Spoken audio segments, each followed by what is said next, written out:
Bitcoin. You've probably heard the name everywhere. The price going up, going down, people getting rich, people losing money. But what actually is Bitcoin? And more importantly, why should you care?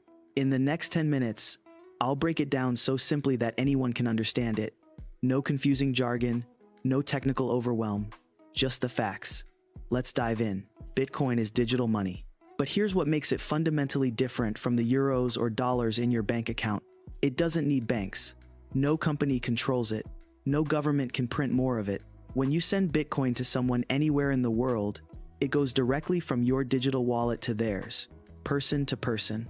No middleman taking a cut, asking questions, or potentially blocking your transaction.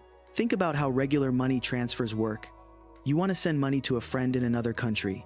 You go to your bank, pay hefty fees, wait several days, and trust that the bank will actually complete the transfer. With Bitcoin, that same transfer happens in minutes, with minimal fees, and nobody can stop it. Bitcoin was created in 2009 by someone using the pseudonym Satoshi Nakamoto. And here's one of the most fascinating mysteries in modern technology. Nobody knows who this person actually is. Could be one individual, could be a team of developers, could be a genius sitting in a basement somewhere, or a group of cryptographers from a major institution. They released the code to the world as open source, let it run, and then completely vanished. No interviews, no patent claims, nothing. But Bitcoin didn't need its creator to survive. It kept running, growing, and evolving without them. So, how does money actually work without banks or governments controlling it? This is where blockchain technology comes in. Think of the blockchain as a massive digital ledger, like an accounting book that records every single Bitcoin transaction that has ever happened. Every time someone sends Bitcoin, that transaction gets recorded. But here's the genius part. Instead of one bank or company keeping this ledger in a vault somewhere, the blockchain is copied across thousands of computers all around the world. These computers are run by volunteers and miners who keep the network running. This means no single person, company, or government can control Bitcoin. They can't change the records, they can't freeze your account, they can't reverse transactions. The system is completely decentralized and runs on consensus. When you make a Bitcoin transaction, it gets verified by these computers through complex mathematical problems. Once verified, it's permanently added to the blockchain. This process is called mining, and we'll get into that in another video. Here's something critical to understand about Bitcoin. There will only ever be 21 million Bitcoin in existence. That's it. No more can ever be created. This limit is hard-coded into Bitcoin's programming. It's mathematically impossible to create more. Compare that to traditional currencies like the US dollar or the euro. Governments can print more money whenever they want. In fact, trillions of new dollars were created in recent years. When you increase the supply of something, its value typically goes down. That's inflation. Your money loses purchasing power over time. Bitcoin works the opposite way. With a fixed supply of 21 million coins and growing demand as more people adopt it, basic economics suggests the value should increase over time. This is why many people view Bitcoin as digital gold. It's scarce, it can't be easily created, and it holds value independently of any government's monetary policy. But why do people actually use Bitcoin? There are several reasons. Some people use it to send money across borders without dealing with expensive wire transfer fees and waiting periods. If you're sending money to family in another country, Bitcoin can save you significant time and money compared to traditional services. Some people don't trust traditional banks and financial systems. Maybe they've seen their country's currency collapse due to inflation. Maybe they've had their bank accounts frozen for political reasons. Maybe they simply believe that individuals should have full control over their own money without needing permission from institutions. Many people see Bitcoin as an investment opportunity. They believe that as adoption grows and more people understand the technology, the limited supply will drive the price higher. They're betting that Bitcoin becomes the future of money, or at least a significant store of value like gold. And some people are simply excited about the technology itself.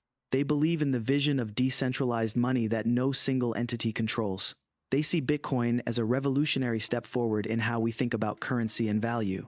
But let's be completely honest about the risks and downsides. Bitcoin's price is extremely volatile. It can swing 20 or 30% in a single day. It's gone through multiple boom and bust cycles. People have made fortunes and people have lost fortunes. If you're expecting steady, predictable growth, Bitcoin is not that. there are also practical challenges. Bitcoin transactions, while faster than wire transfers, aren't instant. They can take anywhere from 10 minutes to over an hour, depending on network congestion. Transaction fees can spike during busy periods, making small transactions expensive. Bitcoin is also not truly anonymous. It's pseudonymous. Every transaction is recorded on the public blockchain forever. If someone can connect your Bitcoin address to your real identity, they can see your entire transaction history. Law enforcement has successfully tracked criminals using Bitcoin because of this transparency. Environmental concerns are real. Bitcoin mining consumes enormous amounts of electricity. Critics argue this energy usage is wasteful and contributes to climate change. Supporters counter that much of Bitcoin mining uses renewable energy and that the traditional banking system also consumes massive amounts of power. And there's the security responsibility. With Bitcoin, you are your own bank. If you lose your private keys, the passwords that control your Bitcoin, that money is gone forever. No customer service line to call. No bank manager to help you recover it. It's permanently lost. This has happened to people with millions of dollars worth of Bitcoin. So if you're interested in getting started with Bitcoin, here's what you need to know. You'll first need to buy Bitcoin from a cryptocurrency exchange. Popular options include Coinbase, Binance, and Kraken. You'll need to verify your identity, link a bank account or credit card, and then you can purchase Bitcoin. Once you own Bitcoin, you need somewhere to store it. You can keep it on the exchange, which is convenient but risky since exchanges can be hacked. Better options include software wallets on your phone or computer, or hardware wallets, which are physical devices that store your Bitcoin offline. Hardware wallets are the most secure option for significant amounts. Remember those private keys we talked about? They're typically represented as a recovery phrase, usually 12 or 24 random words. Write these down on paper and store them somewhere incredibly safe. This phrase is the only way to recover your Bitcoin if you lose access to your wallet. Treat it like the combination to a safe containing all your money, because that's essentially what it is. Never share your private keys with anyone. Legitimate companies will never ask for them. If someone asks for your recovery phrase, they're trying to steal your Bitcoin. Start small. Don't invest money you can't afford to lose. Bitcoin is speculative and risky. Many experts suggest only investing a small percentage of your overall portfolio in cryptocurrency. Think of it as a high-risk, high-potential reward asset. So that's Bitcoin. Digital money that operates without banks or governments. Limited supply of 21 million coins. Secured by blockchain technology distributed across thousands of computers.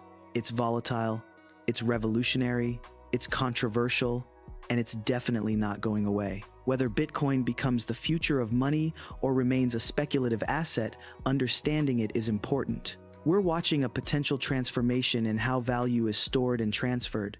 And now you understand the basics. If you want to learn more about cryptocurrency, hit that subscribe button. In the next video, I'll explain exactly how Bitcoin mining works, why people spend millions on specialized computers to do it, and how new Bitcoin actually gets created. Thanks for watching, and I'll see you in the next one.